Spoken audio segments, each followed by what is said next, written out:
doing the busy work.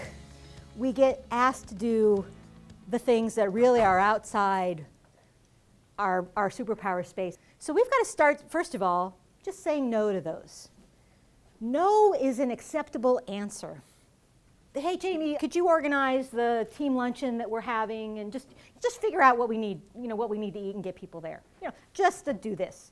Well, that means the place, the food, the time, the day that works for everybody. It becomes a whole project. Is she capable of doing it? Absolutely. Is it the right thing for her to do? Probably not. So to say, I'm booked, or I don't have capacity for that. Because when you start to accept those invitations, it just sounds like you're just helping out. And yeah, I can fit that in. It's just one little thing. The one little thing adds up to another little thing, to another little thing. You need to stop doing the busy work. You also need to be able to understand what is the work you should be doing. And some of that work is actually thinking and planning. And I have a surprise for many of you, that thinking and planning is actually work. It is actually things that should be done during your work hours, your work time. You need to plan your planning and your thinking and the space, the white space you need in your schedule to be more strategic. You need to plan that just as you would a meeting with your boss. And one of the things that many of us can do is just to book that time on our calendar now. If I get a new project in place, if I know one of the things I need is a couple hours to review what's there, to sort of map out the next steps so that I don't just jump whole on into the project without doing my strategic thinking, that's the first thing I book on my calendar. And I don't give that time away. Now the challenge is that sometimes our bosses will say, we'll figure it out anyway. This is where we have to hold others accountable of making a choice. Great, so we've got A, B, and C on the table right now.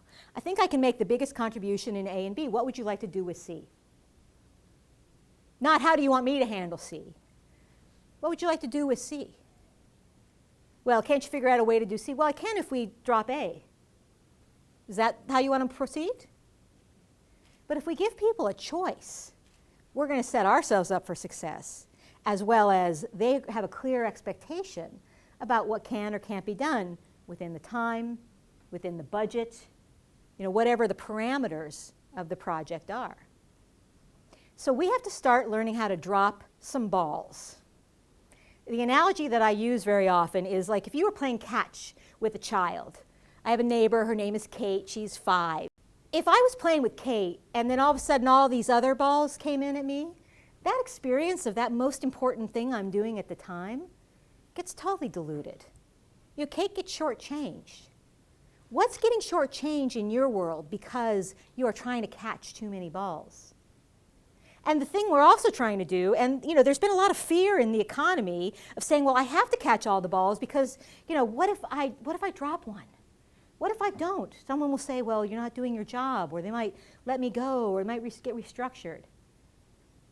But the reality is that until a leader, a boss, and many of you who maybe have teams or have been leaders or want to be leaders, a leader doesn't react until there's a problem to react to. We don't point out the balls that are sitting on the floor. If we just pick them up and hope no one notices, there's nothing for our leaders to react to. There's no pain. And follow the pain and you can get attention. Follow the pain and you can get action. You can get help. So what are the balls you need to drop? What are the things that are on your to-do list right now, that are on your project plate that shouldn't be?